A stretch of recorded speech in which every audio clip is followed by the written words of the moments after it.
गणेशाय नमः श्री पांडुरंगाय नमः श्री प्रभु रामचंद्राय नमः ओम नमो सीतारमणा चढगुण ऐश्वर्य संपन्ना पूर्वीची भक्त कामना साधक जनी साह्यवशी तो विश्वासाचा विश्राम तुझवरी जयाचे प्रेम तया संसार होई सुगम पावे मुक्ती सहजची नामे करुण्या तारीची ऐकले ऐशिया संत वचनाशी मनोनी धरले त्याची मानसी बरी संशय एका वाटला.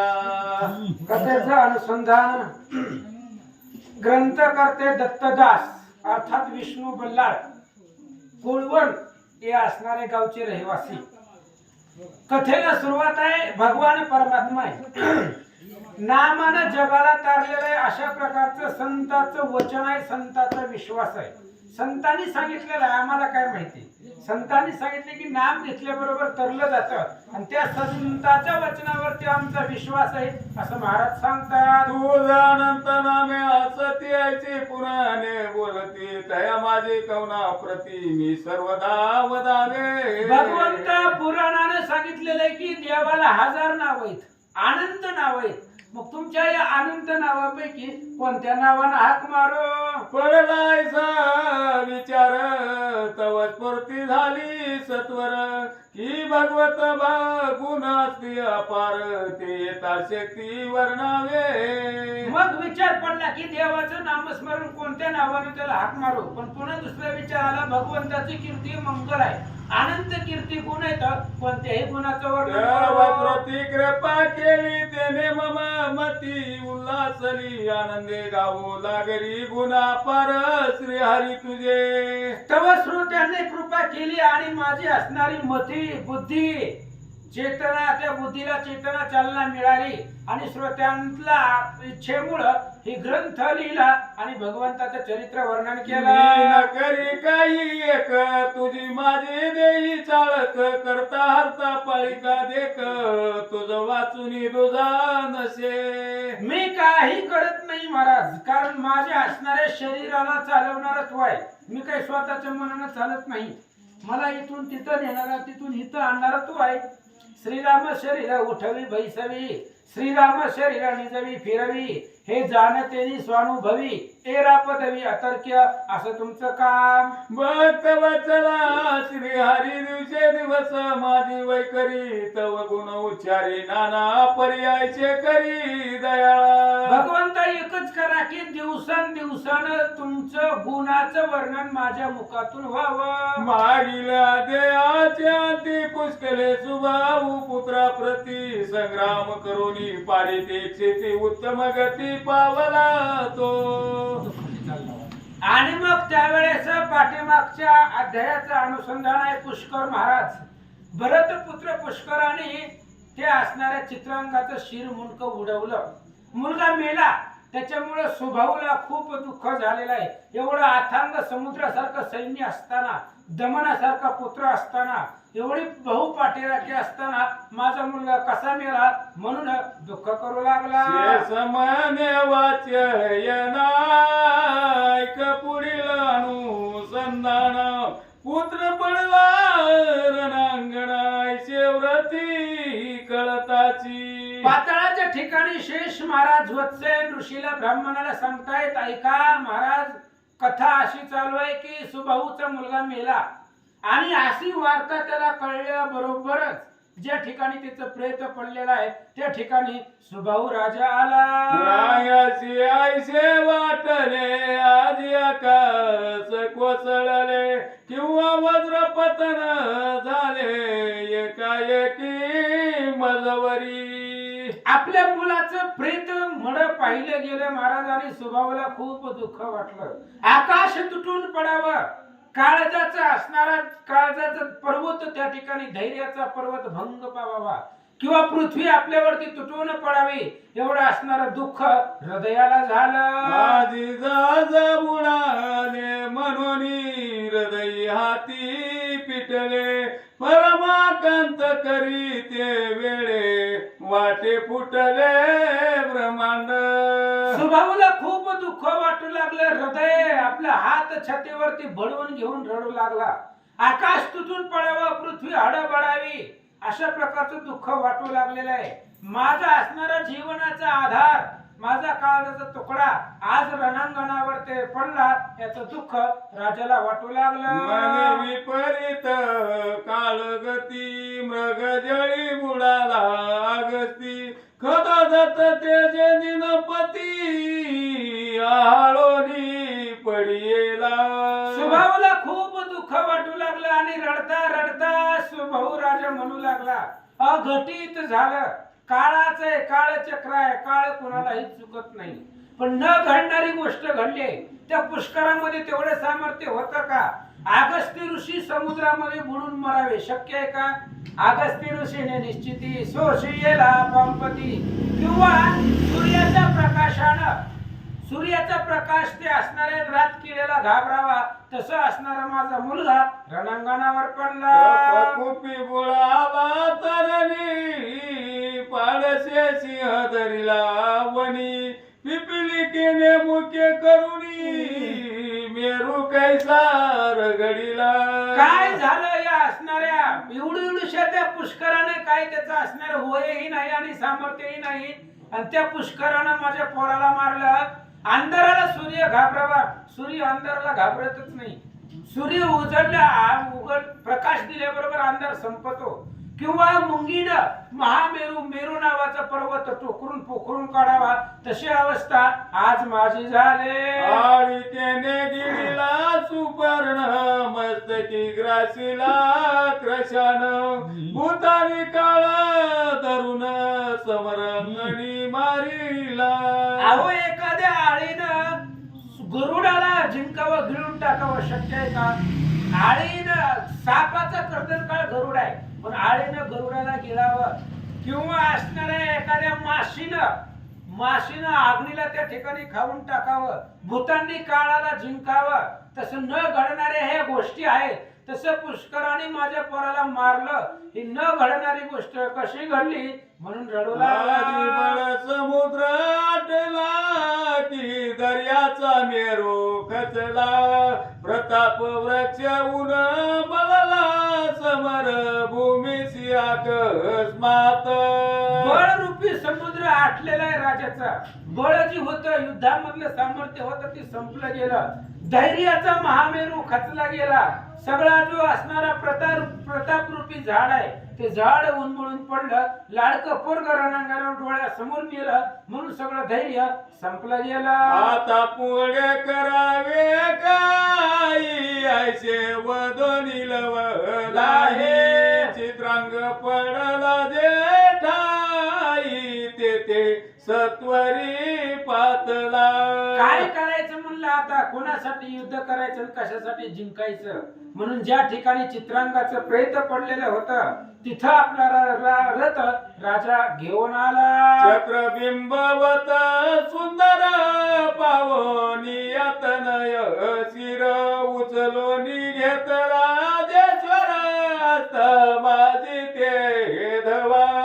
चंद्रासारखं ज्याचं मुखचंद्र होता, असा असणारा तो चित्रांग, कोमल असणारा मुलगा, ते असणारा त्याला आपल्या हृदयावर, हातावरती उचललं, हृदयाला लावलं आणि राजा रडू लागला. मुखावरी मुख ठेवून स्वक करी राजा जान, म्हणे पुत्र ये कशान, मजसी बोलय कदा. त्या चित्रांगाच्या तोंडावरती तोंड घेऊन त्याचं चुंबन घेऊ लागला राजा. बाळा, लेकरा, मला एकदा तोंड दाखव, मला सोडून तू कसं काय गेला, असं म्हणून राजा रडू लागला. बारे नेत्र उघडून करी मज काढविलो कण, तू सुकुमार बाळातून भरले त्रिभुवनी प्रतापे. बाळा, तो असणारा सुकुमार आहे, लहान आहे, सुंदर आहे, कोवळा आहे, आणि एवढ्या लहान वयामध्ये त्रिभुवन भरून प्रकीर्ती केलेली आहे. एवढा अथांग रण त्या पुष्कराबरोबर केलं, असं राजा म्हणू लागला. सर्व इच्छिती तुझ कल्याण, आधी समरी पावला पतन, तुझ लागी विचित्र दमन, त्यातील प्राण चित्रंगा. आणि सुबाहू राजा म्हणू लागला, बाबा संपूर्ण ब्रह्मांड भरून कीर्ती केली, आता तुझा असणारा भाऊ त्या ठिकाणी दमन आहे आणि तो असणारा दमन तुझ्यासाठी प्राण त्याग करतील असं राजा बोलू लागला. अन्य जन्मी दुःखाते देवनी त्रासिले ब्राह्मणाते किंवा छळिले सजना ते की अनाथा ते मारिले. मी काहीतरी पाप केलेलं आहे म्हणून आज माझ्या डोळ्यासमोर माझं लेकरू मेलं. पाठीमागच्या जन्माचं काहीतरी पाप असेल, माझं ब्राह्मणांना छळलेलं असेल किंवा नाना प्रकारची पाप असतात आणि ते कुठलं तरी एक पाप आडवं आलं म्हणून पोरगा मेला. गवण्या पापे मी करुण पुत्र स्वक झाला मज लागून आधी हातीचे गेले निदान म्हणे काय करो मी आता. काय करू, कोणत्या जन्माचं पाप माझ्या पदरामध्ये पडले, काय दुःख माझ्या नशिबाला आले. पोरग डोळ्यासमोर मरावं आणि ते पोराचं मड घेऊन रडावं. पुत्र दुःख माझ्या जीवनाला का आला असावं, आता मी काय करू. राजा जेवणी पुत्र मुखाचे चुंबन राये वदे तया लागून बाळा मजवरी जान क्रोध धारण का केला. मुखावरती मुख ठेवून राजाने चुंबन घेतलं आणि राजा म्हणू लागला, बाळा माझ्यावरती राग का धरलास, का मला सोडून गेलास, सांग. अमृता परिमधुर वाणी तुझी प्राचीन रे श्रवणी तरी आता मौन त्यागुनी बोल मजसी एकदा. अरे बाबा तू एवढं गोड बोलत होता, सुंदर बोलत होता, अमृतापेक्षा सुद्धा गोड तुझं भाषण, तुझा संवाद, तुझं बोलणं लागत होतं आणि एवढं गोड बोलायचं सोडून आबोला का धरलाय, माझ्या बरोबर काहीतरी बोल. अरे हा शत्रू गुणाचा स्वपाई गधरोनी आणि आपुल्या गेई स्वर्ण पत्रिका वाची लवलाई अभिमाने लिहिली आशे. उठ बाळा उठ, काय करायचंय आपल्याला, ती शत्रुघ्नाचा घोडा पकडून आण, जा रणांगणावरती पकड त्या शत्रुघ्नाचा घोडा. त्या घोड्याच्या मस्तकावरती त्यांनी तेवढ्या अभिमानाने लिहिलेलं आहे. काय लिहिलेलं आहे एकदा जरा वाच. काय निजला सिंहवेळी युधा पातले वीरबळी धनुष्य घेऊन कर गबळी शत्रू लागिवती का. आता ऐन वेळेला का झोपला, युद्धाचा प्रसंग आहे, उठ. पुढे असणारा बलवान शत्रू आलेला आहे, त्यांच्या बरोबर युद्ध कर, हे झोपायचा समय नाहीये.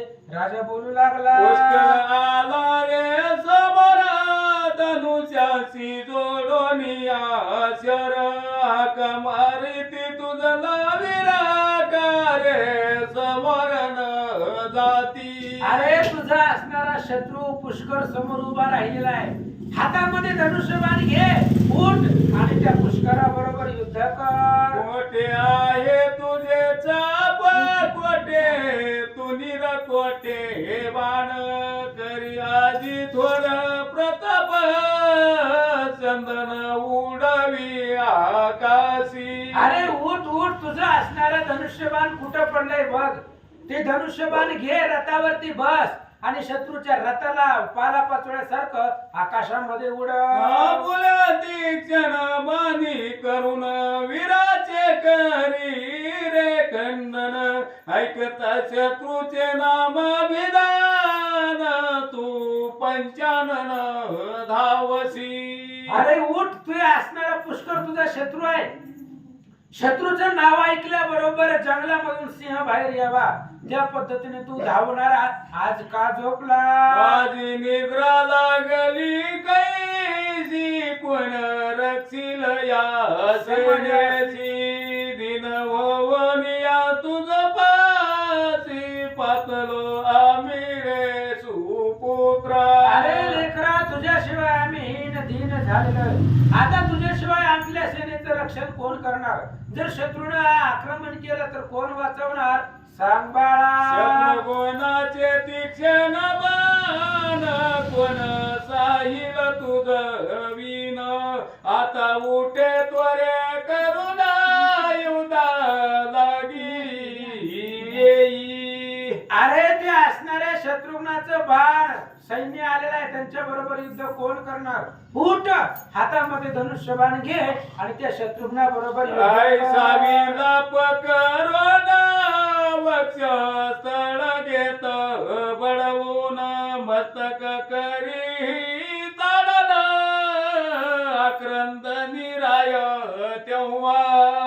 राजा खूप दुःख करू लागला, जमिनीवरती डोकं आपटून घेऊ लागला, छाती बडवून ते असणाऱ्या चित्रांगाच्या प्रेतासमोर राजा रडू लागला. माझी दोघे कुमार दमनानी विचित्र रती वैसोनिया सत्वर येते झाले तया ठाया. ह्या सुभाऊ राजाला 3 मुलं आहेत, चित्रांग, विचित्र आणि दमन. मग चित्रांग राजा मेला, चित्रांग कुमार मेल्यानंतर ना पुन्हा दमन आणि विचित्र रथावरती बसले आणि जिथं आपला बाप रडत बसलेला आहे त्या ठिकाणी आले. बंधूच्या दुखे करुणा मुखे झाली असती म्लान. वित्याशी करोनी अवलोकन करीती नमन चरणावरी.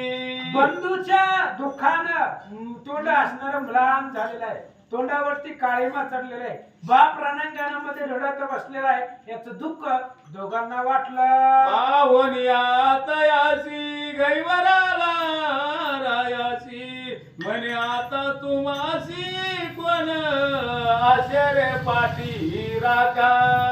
आणि राजानं या दोघांना पाहिलं, विचित्र आणि दमनाला पाहिलं आणि सांगितलं, बाळांनो, तुमचं असणारं रक्षण करणारा, तुमच्या बरोबर सहाय्य मदत करणारा माझा चित्रांग मेला. आता तुम्हाला सहाय्य कोण करणार? कोण रणांगणाच्या ठिकाणी मदत करणार? राजा बोलू लागला. आमासी टाकोन येत बाळे धरिला स्वर्ग पंत. मी वाचवून या व्यर्थ भूमी भार झालो. अरे माझ्या जीवनामध्ये काही अर्थ नाही राहिलेला, जमिनीला भार झालोय. एवढं सैन्य संपत्ती असताना माझ्या लेकराला वाचवू शकलो नाही मी. काय माझ्या जीवनाला अर्थ आहे? राजा म्हणू लागला. रायाचा स्वत पाहुणा मनती विचित्र आणि दमन. आम्ही उभय पुत्र जिता सुद्धा व्यर्थ काव मनवितसा. आणि आपल्या बापाचं राजाचं दुःख पाहिल्याबरोबर खूप असणारा त्या ठिकाणी दुःख करत होते.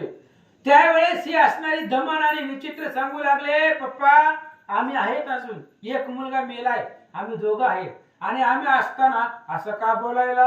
समरी करावा पराक्रम पुला असे हो धर्म. युधी मरत स्वर्ग धामा प्राप्त होई सत्यत्वे. दमन आणि विचित्र आपल्या बापाला समजावून सांगू लागले, म्हणले, पप्पा रणांगणाच्या ठिकाणी जो मेलाय त्याच्यासाठी रडत बसायचं नाही. जो मेलाय त्याला वीरगती प्राप्त झालेली आहे आणि युद्ध करणं आपला धर्म आहे. त्याच्यामुळे आता जी काही पुष्कळाचं शत्रुघ्नाचं सैन्य आहे त्यांना मारतो. पराक्रम बघा. आजवरी जे जे जन्माले ते सर्वही मरण पावले. पुढे असते तेही नेमिले मरणा लागी निश्चये. अहो महाराज, आजपर्यंत जे जे जन्माला आलेला आहे ते मेलेलंच आहे. आजपर्यंत राहिले का कोणी जिवंत? जे जे जन्मलेलं आहे ते मरणार आहे आणि इथून पुढे सुद्धा हे मृत्यू लोक आहे. हे आपलं असणार ज्या दिवशी जन्माला त्या दिवशी मराठी तारीख फिक्स आहे, फक्त डिक्लेअर केलेली नसते. जायचंय प्रत्येकाला. त्याच्यामुळे जे जे आकारात ते आले ते नाशात ते पावले. जे जननी जठरी नाही जन्मले ते अमर झाले सर्वस्वे. महाराज, हे मृत्यू लोक म्हणजे भाड्याचं घर आहे. कधी ना कधी त्याचं असणार खाली करावं लागणार आहे असं पोरं सांगू लागले. जैसा जा माझी बुडबुडा जाण तैसे अशाश्वत जग संपूर्ण अहम महत्वाचे योगे करोन मी तू पण मानिले. अहो पाण्यामध्ये दगड टाकावा ते बुडबुडा किती वेळ असतो महाराज? 30 सेकंद 40 सेकंदापर्यंत बुडबुडा राहतो पाण्यावरचा आणि पुन्हा संपून जातो. तसं माणसाचं आयुष्य क्षणिक आहे. कधी कोणाला कसं मरण येईल, काय अटॅक करेल हे काही सांगता येत नाही असं बोलू लागले. परी मी म्हणता पण कोण आहे अक्षयी जाण तैसेची तू हे तुझे पण कोठून राहील. महाराज जरा विचार करा, सारा बुद्धी जरा वापरा. अहो आजपर्यंत अमर कोण राहिलेला आहे? मला फक्त एखाद्याचं नाव सांगा की जो आतापर्यंत जिवंत आहे. प्रत्येक जण मरणार आहे, त्याच्यामुळे जो मेला तो मेला, त्याच्यासाठी रडू नका. मी तू पण जे ते नाही ते अद्वत साधवी ठाई मग जन्म मरण पाही नसे काही राजेंद्र. राजे साहेब, जर माणूस मेला तर आपल्याला सायुज्य भेटलं पाहिजे, मुक्ती मिळायला पाहिजे. जिथं मितूपणाचा द्वैत नाही, मितूपणाच्या पलीकडे गेल्यानंतर ना ब्रह्म जर झालं तर तिथं जन्म आणि मरण राहत नाही. जन्म मरण संपलं जातं, त्या स्थानापर्यंत आपण जावं असं पोरं सांगू लागले. हे सर्वही तू जानसी त्यागी आता शोकाशी पुत्र मरता रणभूमीसी पित्याशी धन्य मनसी सर्व. आणि महाराज हे सगळं तुम्हाला माहिती आहे. आता दुःखाचा शोकाचा त्याग करा आणि त्या ठिकाणी युद्ध करा. तुमचा मुलगा मेलाय आणि मेल्याबरोबरच तुम्ही तर रडत बसलाव तर लोक नाव ठेवतील, आणि जर युद्ध केला तर लोक तुम्हाला धन्य म्हणतील. पोरं सांगू लागले. तरी आता ऐके ताता जे चित्रांगण शिवदिता करो दयाचा अंत आता क्षण न लागता संग्रामी. म्हणून आता ऐका महाराज पिताश्री, आता उठा, धनुष्यबाण घ्या, तुम्ही आम्ही मिळून शत्रूचा संहार करू. जन कोणी आपल्या चित्रांगदाला मारलेला आहे ते असणारे त्याचं मुंडक उडवू आणि त्याला मारून टाकू. तयाचे शिर तोडून आणि तो आज्ञा होताची जाण दुःख त्यागावे आपण हेच योग्य या समयी. महाराज हेच योग्य आहे. दुःख त्याग रडत बसू नका, मेलेल्याच्या पाठीमागे रडायचं नाही. उठा, युद्ध करा. तुम्ही जर आज्ञा केली तर आताच्या आता जातो आणि त्या पुष्कराला मारून घेऊन येतो. नाही कोणी पुत्राचे भाषण खूप झाला आनंद गण मने करू युद्ध कंदन मारवीर सकळी ग. पोरांचं बोलणं ऐकलं आणि राजाला आनंद वाटला. चला म्हणले आता कोणाला जिवंत ठेवायचं नाही. कोणी बी येऊ द्या, आता ते शत्रुघ्न असू द्या, पुष्कर असू द्या, हनुमान असू द्या, ते लक्ष्मीनिधी कोणाला यायचे त्याला येऊ द्या. आता कुणाला जिवंत ठेवायचं नाही. सिद्ध झाले सकळ वीर मनती श्वास सैन्य सागर नील रत्नावरी विचित्र एकाएकी दाविनला.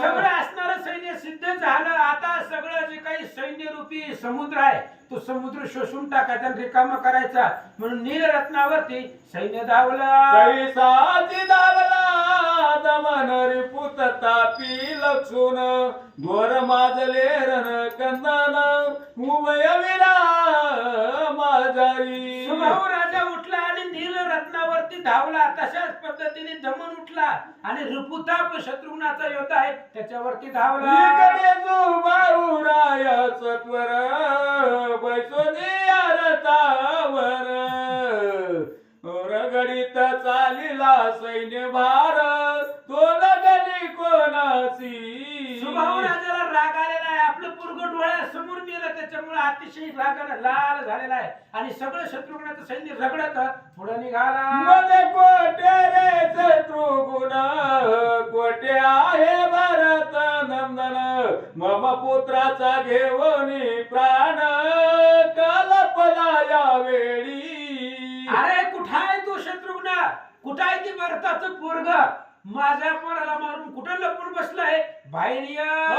वचन बोलत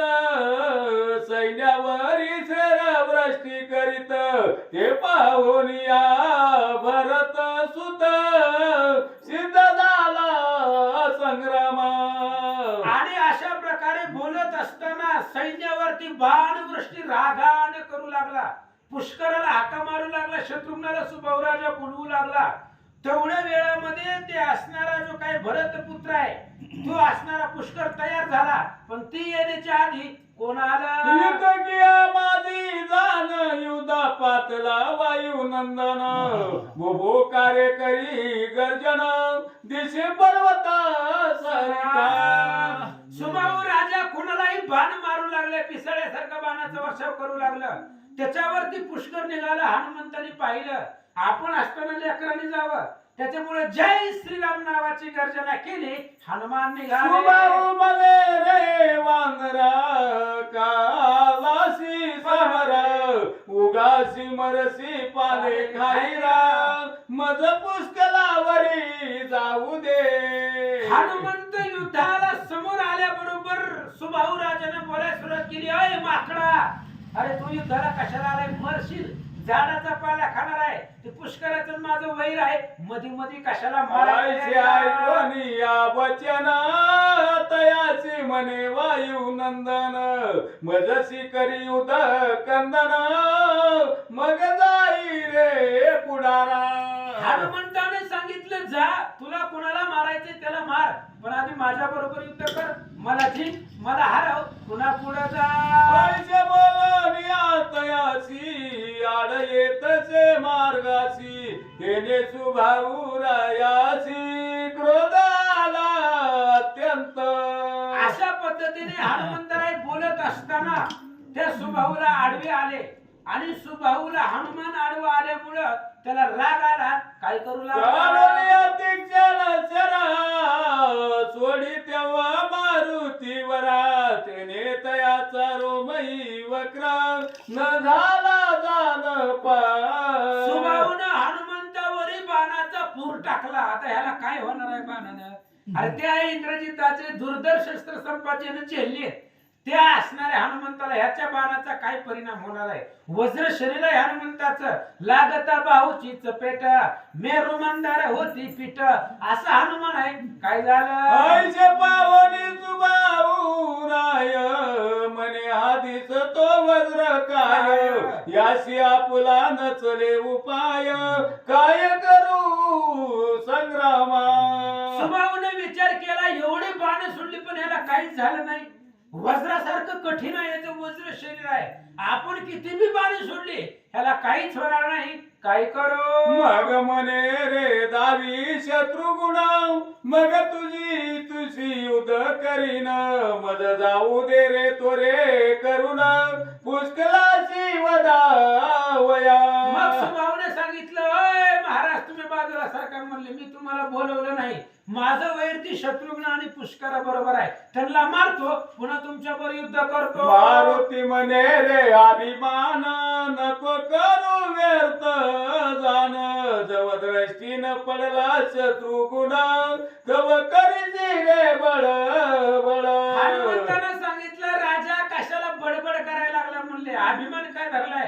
अरे शत्रुघ्नाला तू अजून बघितलं नाही. जेवढी ताकद रामाकडे तेवढी शत्रुघ्नाकडे आहे. हनुमान बोलतात मारिला लवना सुर तो शत्रुगुण धरून धनुर्धुर तुन टिकसी तया समोर एक जन जान पा. अरे जन लवणासुराला मारलेला आहे आणि त्या असणाऱ्या लवणासुराला जन मारला असा शत्रुघ्न आहे. आणि त्या तुझ्या बरोबर शत्रुघ्न बरोबर तुझा काय टिकाव लागणार आहे? हनुमान सांगतो मला सारिके अनंत वीर असता तयाचे किंकर तू तयासी करावया समर योग्य कैसा रे होशील. हनुमंताने सांगितलं हे बघ जोपर्यंत मी जिवंत आहे तोपर्यंत शत्रुघ्नाला हात लावून दाखव म्हणले. अरे आम्ही कशाला आहे? आम्ही त्या शत्रुघ्नाचे दास आहेत, सेवक आहेत. आणि मी जोपर्यंत आहे तोपर्यंत शत्रुघ्नाला धक्का जरी लावून दाखव सामर्थ्य असेल तर. हनुमान बोलतात संग्राम करी सोडी बाणाची जड करी दाव तुझी युद्ध कुसरी पराक्रम काय तो. अरे तू बाण सोड, तुला किती सोडायचे तेवढे, आणि तुझा पराक्रम मला दाखव. ऐसे ऐकता सुबाहू वीर क्रोधे खवळला वैश्वानर म्हणे मरकटा मज समोर तू काय तरेसी संग्रमा. अशा प्रकारे त्या ठिकाणी हनुमान बोलल्याबरोबर राग आला सुभाऊला आणि सांगितलं, अय माकडा, माझ्या समोर काय टिकणार. आता साई माझे मान म्हणून करी चंदन असंख्य मोडिले हस्ते करून हनुमंत विरे ते काळी. आणि त्या सुभाऊ राजानं असंख्य बाण सोडले, हनुमंताने कॅच पकडले आणि हातानं तोडून टाकले. पाहुनी आता याचा पराक्रम गहन आश्चर्य करी सुबाहू पूर्ण जे जे होते प्रखर बाण तेही तोडले तयावरी. आणि हनुमंत फक्त कॅच धरायचे आणि हातानं बाण तोडायचे. दूरदूर बाण जे जे बाण सुभाऊने सोडले ते हनुमंताने तोडले. हनुमंत वीर हस्ते मोडून करी चूर पुष्प पसरून या सत्वर रथ बेसतील तयाने. जे जे सुभाऊने बाण सोडले ते हनुमंताने हाताने तोडून टाकले. शेपटी रणांगणामध्ये सोडली आणि सुभाऊचा रथ पकडला. गर गर भवंडुना देता काशी बिर काऊन मगराये तीक्षण बाणी करून पुचलागी विंदिले. आणि सुबाहूचा रथ हनुमंताने शेपटीत बांधला. घर घर घर घर आकाशामध्ये फिरवला. चक्कर आली त्या सुबाहूला. तेवढ्या वेळामध्ये शेपटीवरती त्याला बाण सोडले. तेने बाहू लागले रुधर जैसे पर्वताहुनी पाजर सुटती उदकांचे झर झर तैसे प्रवाह चालिले. आणि शेपटीला बाण लागले आणि त्या शेपटीमधून रक्त वाहू लागला. पर्वतापासून जसं पाण्याचा झरा व्हावा, पाजर व्हावा, तसं असणाऱ्या शेपटीमधून रक्त वाहू लागलं. व्याड दया परी पळता तैसे पुढचे वेळे काढीत जेथे होता हनुमंत पातले त्वरित त्या ठाया. आणि मग या जसं पद्धतीने हनुमंताने शेपटीला बांधलं होतं ती मोकळं केलं आणि शेपटी हनुमंतापाशी आले. बडराये प्रकर मार्गाला चढिले हनुमंतावरी जाण तेने तयाचे देहा तुला सुध वाहे भड भड. मग हनुमंतानं त्या असणाऱ्या राक्षस सुबाहूनं भयंकर अशा प्रकारचे बाण सोडले हनुमंतावरती. हनुमंताच्या शरीरातनं रक्त वाहू लागलं. जैसा चेंदूर डवरिला पर्वत तैसा दिसे हनुमंत भरी तो गणी किंचित वजा देई म्हणून या. पर्वताला सिंदूर लावा तसं लाल भडक रक्तानं हनुमंताला दिसू लागले, पण वज्र शरीर असल्यामुळे फरक पडला नाही. पुनरपी पुच्छ बांधून रथ संख्ये फेरे मिरवित राये ताळीता पुच्या प्रत सोडी बंद रथाचे. आणि पुन्हा असणारा सुबाहूचा रथ बांधला, आकाशामध्ये उडवला. त्यानं शेपटीवरती बाण सोडले की रथ सोडला. पुनरपी राये दिवे शर वर्मस्थानी ताडिले सत्वर तेने हनुमंत महावीर कोपला कुशनाचे परी. पुन्हा असणाऱ्या सुबाहूने हनुमंतावरती वर्म लक्षून बाण सोडले. हनुमंताला राग पर्वता आला. समान देह धरून धावला मुख पसरून तयासी पाहता कंपायमान झाले वीर सकळही. पर्वतासारखं देह धारण करून सुबाहूच्या पुढे हनुमान आले. वनते हानवे वानर ग्रासू पातला काळ धुरंदर उचलून या सैन्य समग्र मुखी टाकील एक पर्वतासारखं राशी. रूप धारण केलं होतं. सुबाहूला वाटलं आता काळ आला, सगळं सैन्य उचलून मारत. सुबाहू वीर घाबरला जी परिणाम नसे भला इतक्या माझी हनुमंते केला लता प्रार सुबाहूसी. आणि एवढ्या वेळामध्ये सुबाहू विचार करू लागला होता काय करावं. हनुमंतराय वेगानं आले आणि त्या सुबाहूला लात घातले. तो लागता वज्रा समान राय केल्या सुद वमन मग जैसा पावे मरण मूर्छित पडला तैसा हनुमंताची लात आहे महाराज ती. हनुमंताने घातलेली लाथ होती त्याच्यामुळे तोंडातून रक्त बाहेर पडलं आणि मरावा तसं मूर्छेमध्ये राजा पडला. आईचे पावनिया सकळचे नाटकोनिया रणांगणा पुल्या रक्षा वया प्राणा पळू लागला दस दिशा. आणि ज्यावेळेस सुबाहू मूर्छित पडला मरणासारखा पडला त्यावेळेस त्याचं जे सैन्य होतं दाही दिशेला पळू लागला. पोताप आणि दमन करीती घोर युद्ध कंदन उडविती आकाशी चंदन परस्पर बहु वेळा. इकडे असणारा रिपुताप आणि दमन एकमेकावरती बाण सोडू लागले. बाण जोडती आणि वार वृष्टी करीती सैन्यावर परस्पराचे रथ चुर बहुत वेळ पै करीती. इकडे दोघांचं युद्ध सुरू आहे. एकमेकाचं वर्म सोडून बाण सोडू लागले रथ तोडू लागले. पुनरपी बैसोनिया तुझ्या रथी वर्मेल सोनी चर मानिती धनुष्य मोडून टाकीती एकमेका पराक्रमे. यायच्या परी ते धनुर्धर बळे समान दोघे वीर गदा युधा लागी सत्वर सरसावले ते काळी. गाय करती एकावरी ते गदेवरी सावरी लक्ष्मण यावरी गदा मारिती परस्पर. मूर्छन येताचन एक पुनरपी उठोनी मारिती हाक. आयशा परी ते वरी देख नाटोपती एकमेका व गदा ठेवणी खालती प्रवर्ती मल युधा प्रती. मस्तका मस्तका दळीती मेषा परी परस्पर हस्तपाद धरोनी सोडू पाती पिळीती मान.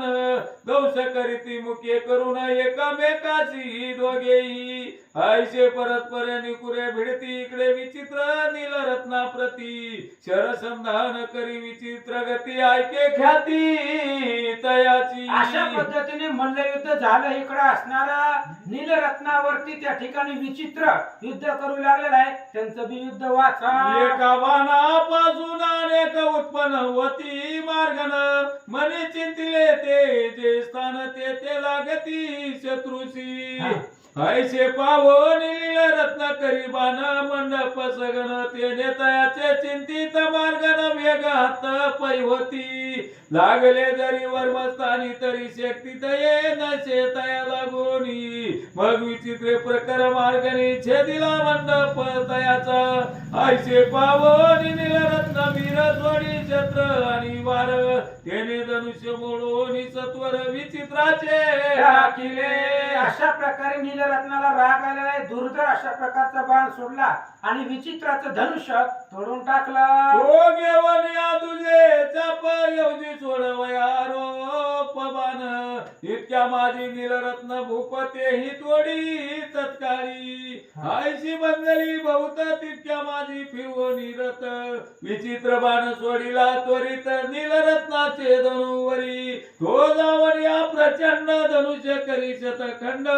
मग नीलरत्ने तुझे खोदंड असता माझी घेतले. सोडून या पार मार्गन सैन्य केले आच्छादन. ते विचित्र अवलोकन सणा माझी नाशिले. अशा पद्धतीने दोघांचं युद्ध सुरू झालेलं आहे. भयंकर. कुणीही कुणाला ऐकत नव्हतं. घनघोर युद्ध. कुणाला जय आणि पराजय भेटतच नव्हता. असं युद्ध सुरू ऐसे करिता गोर कंदन जय अपजय नसे जाण. दोघेही वीर समान समान न चाले उपाव कवनाचा. अशा प्रकारचे घनघोर युद्ध करू लागले. कोणीही कुणाला ऐकत नव्हते. सगळ्यांचं द्वैद्वैद्व सुरू आहे. पण ज्या सुबाहूला हनुमंताची लाट लागली ती मूर्छित पडलं आणि मूर्छित पडल्याबरोबर त्याला स्वप्न पडलं. काय बघितलं स्वप्न? इकडे राया मूर्छित पडला तेथे निद्रा भ्रम पावला. तया माझी देखता झाला शुभ स्वप्न ते ऐका. राजाचं स्वप्न ऐका. राजाला काय पडलं होतं? हनुमंताच्या एका लाटामध्ये त्याला स्वप्नच पडलं डायरेक्ट. आणि मग शुभ स्वप्न आहे. चांगलं स्वप्न आहे. सुबाहू राजाला पडलेलं. ती स्वप्न लक्षपूर्वक ऐका. अयोध्या नगरी माझी जाण शरीर तीर स्वभाय मान. तेथे असे मंडप विस्तीर्ण यज्ञ होत तया स्थानी. आणि मग त्या सुबाहूला स्वप्न पडलं रणांगणावरती. बाकी इकडे सगळ्यांचं युद्ध सुरू आहे. हनुमंताच्या लाथानं मूर्छित पडलेला आहे तो. त्याच्यामध्ये स्वप्न पडलं अयोध्येमध्ये शरयुती पावन आहे आणि त्या शरयुतीवरती मंडप टाकलाय, यज्ञ चालू आहे. वेगमान श्रीमान सावळा भोवता ब्राह्मणांचा मेळा, सुवर्ण प्रतिभा चितकळा राम सारथी सरसी सोबत आणि ते असणाऱ्या यज्ञभूमीमध्ये रामचंद्र यज्ञ करतोय. का असणारे रामचंद्राच्या त्या ठिकाणी पितांबर आहे का असं सोनसळ आहे, असा सावळा श्रीराम त्यानं स्वप्नात पाहिला. ब्रह्मादी देव येऊन उभे असती हस्त जोडून स्तुती करीती गरजोन तया मंडपा माझारी. ब्रह्मादिक देव येऊन ते असणाऱ्या रामचंद्राला हात जोडून नमस्कार करून तोंडानं रामाची स्तुती नारद करतात. तुंबर घेऊन विनागती श्रीरामाच्या गुणा, अप्सरा येऊन आनाना हळविते मधुर स्वरे. आणि नारद आहे तर तुंबर आहे, नारद आणि तुंबर विना घेऊन रामचंद्राच्या गुणाचं वर्णन करतायत. अप्सरा आलेले आहेत आणि अप्सरा मधुर स्वरामध्ये हळवू लागले दमने. तैशाची कित्येक नाचती चुम चुमायचे शब्द होती, सुस्वर मृदंग वाजती गाती संगीत रामलीला. रामचंद्राच्या पुढे अप्सरा गायन करतायत, नारदाधिक असणारे तुंबर त्या ठिकाणी गुणाचं वर्णन करतायत, असं वर्णन करतात. चारी वेद मूर्तिमंत संनिध उपासना करीत, आयशा परी स्वप्न देखत तो जागृत झाला. अशा प्रकारचं स्वप्न त्या सुबाहूला पडलं की चारी वेद आहेत मूर्तीच्या रूपामध्ये, माणसं जसं आपण आहे तसं असणारे मूर्तिमंत चारी वेद आलेले आहेत आणि रामचंद्राच्या गुणाचं वर्णन करतायत. असं सुबाहू राजाने स्वप्न बघितलं आणि पुन्हा सावध झाला. पूर्वे ब्रह्मशापे करुणा प्राप्त झाले जे अज्ञान, ते हनुमंताचे लते करुणा एकाएकी हरपले. पूर्वी ब्राह्मणाचा शाप होता, ब्राह्मणाने शाप दिला होता राजाला, ज्ञान सगळं संपल तुझं, ज्ञान तुझ्यापासून नष्ट होईल. हनुमंताने लात घातल्याबरोबर जे अज्ञान होतं ते अज्ञान संपलं आणि ज्ञान हृदयामध्ये निर्माण झालं. हात ठेविता मस्तकी शिष्य जगन्मित्या विलोकी, तैसे सुभाऊ रायासी देखी पूर्वस्मरण झाले. गुरुचा हात डोक्यावरती पडल्याबरोबर शिष्याला वाटतं लटिका व्यवहार सर्व हा संसार. असं ज्यावेळेस ज्ञान त्याला प्राप्त होतं तसं हनुमंताच्या लात बरोबर त्याला ज्ञान प्राप्त झालं. मग सांगे दुताशी आणारे विचित्र जमनाशी, तैसेची जाण सुके तुशी आना सत्वरी आठाया. मग राजानं दूताला आज्ञा केली, सुके तू आणि ते असणाऱ्या दमनाला घेऊन या, त्यांना म्हणा युद्ध बंद करा आणि इकडे या. करीत असती युद्ध दारुण तयाशी कळवा, मम वचन न करा संग्राम येतो न शत्रुघ्न मित्र राधा. सुबाहू राजाने सांगितलं आता युद्ध करू नका, जर करत असतील तर त्यांना थांबवा आणि सांगा शत्रुघ्न माझा मित्र झाला. ऐशी आज्ञा होताची दूत धावती जेते राजसुत, तैसेची कळविली सुके तू प्रत युद्ध न करी मनोनिया. राजाची आज्ञा झाल्याबरोबर दूत दमनापाशी गेले, सुके तू पाशी गेले आणि त्यांना सांगितलं तुमच्या पप्पाची आज्ञा आहे, युद्ध थांबवा. राज आज्ञा वंदनी श्री रथ फिरविले तया शनला लागता ते अवसरी, पातले राया जवळीक. आणि त्यावेळेस आपल्या वडिलाची आज्ञा आहे, राज आज्ञा आहे. राज आज्ञा अशी होती की युद्ध जागेवर थांबवा आणि त्यांनी युद्ध थांबवलं, रथ महागारी फिरवले, राजाकडे आले आणि विचारलं कशामुळे थांबवलं. मग करुणिया वंदना मनती मित्र कैसा शत्रुघ्न, आम्हाला निवेदून करी समाधान सत्वरी. आणि पोरांनी विचारलं पप्पा त्या शत्रुघ्नाला अचानक मित्र म्हणायला, मागा तर त्याचा जीव घ्यायला निघाला होता, मग अचानक तुमचा मित्र कसा काय झाला ते आम्हाला सांगा. तवा बोले सुबाहू राय धरला आम्ही केलासे अन्याय म्हणून या जाऊ शरणात या. भाऊ राजाने सांगितलं आपण खूप मोठा अपराध केलेला आहे. सामान्य अपराध नाही, देवाच्या विरोधात चाललोय आपण.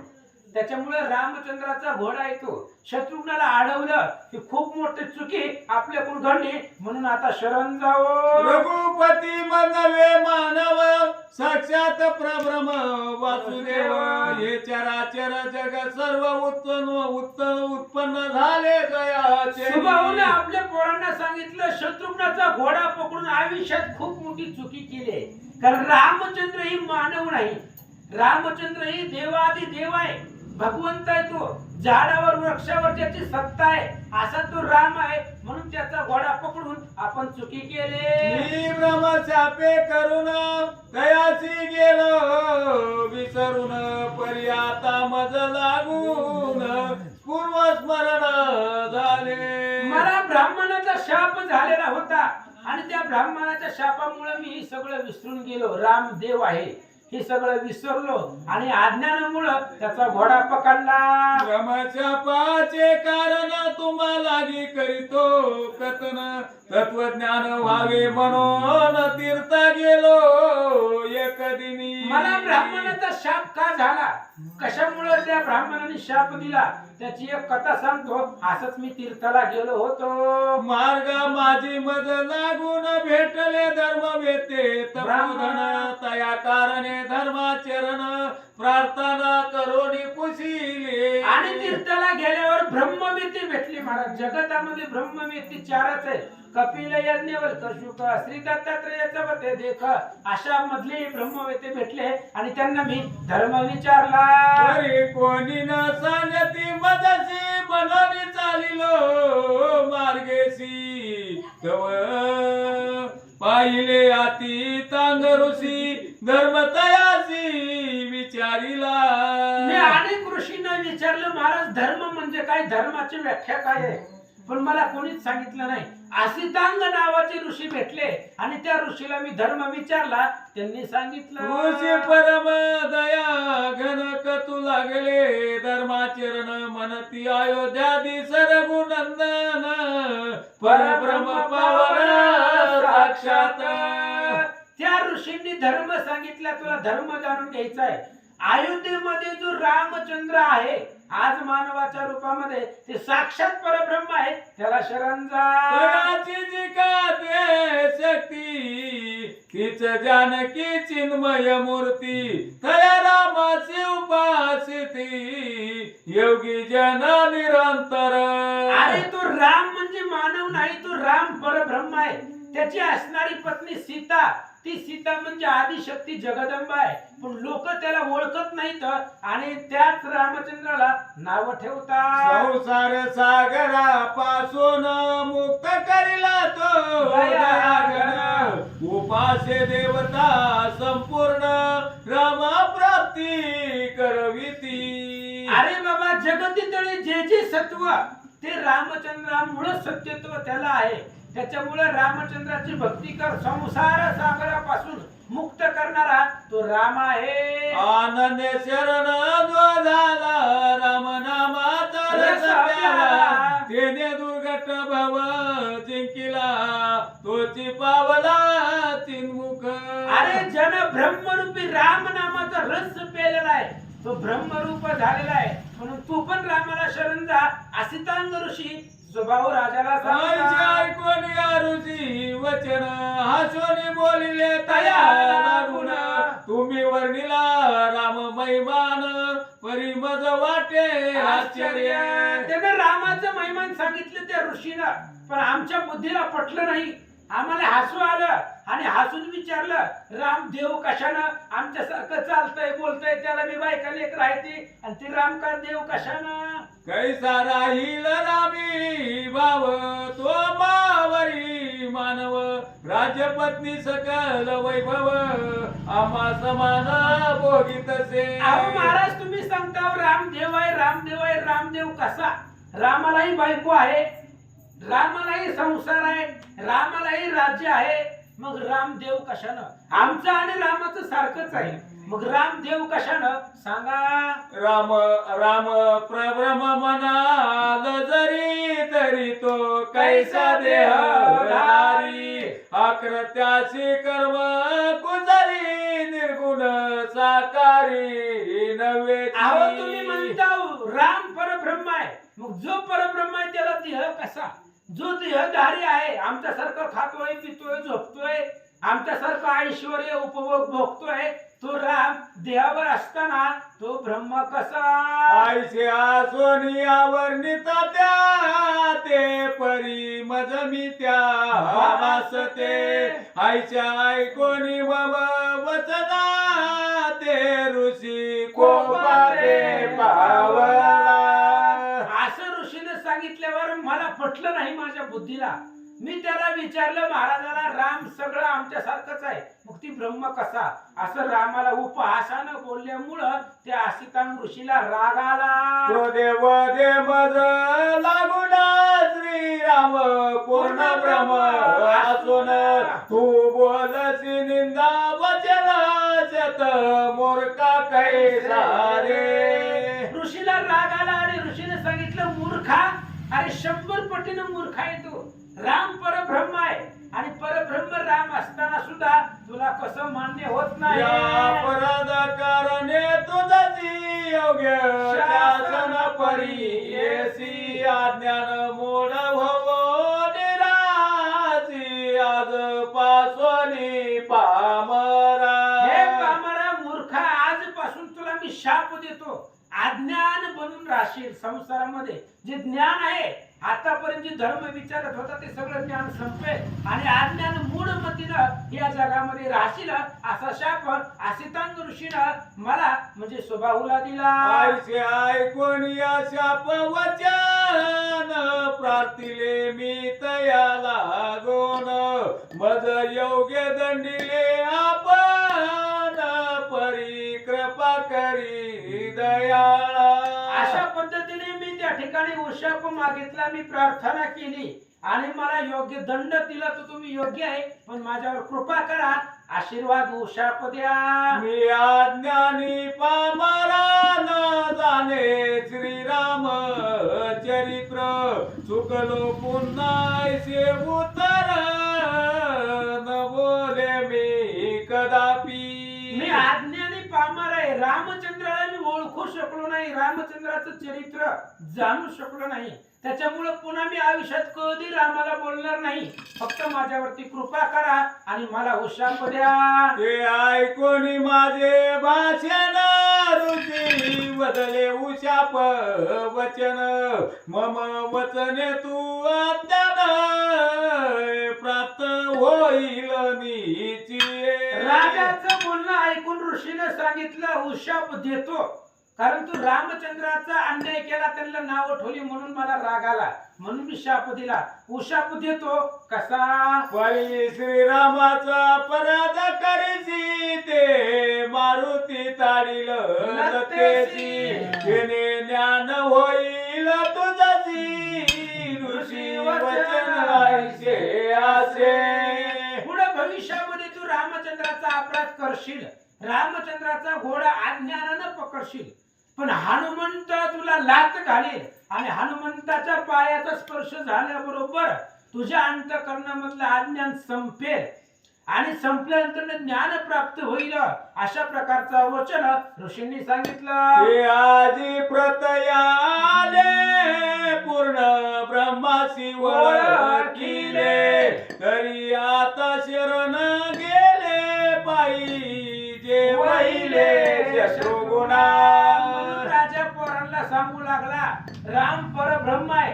हनुमंतानं लात घातल्याबरोबर माझ्या लक्षामध्ये आले आणि म्हणून आता त्या शत्रुघ्नाला आपण शरण जाऊ असं राजा सांगू लागला. आता संग्राम सोडून तया लागी भेटू आपण सर्व राज अर्पण श्रीराम सखा करू.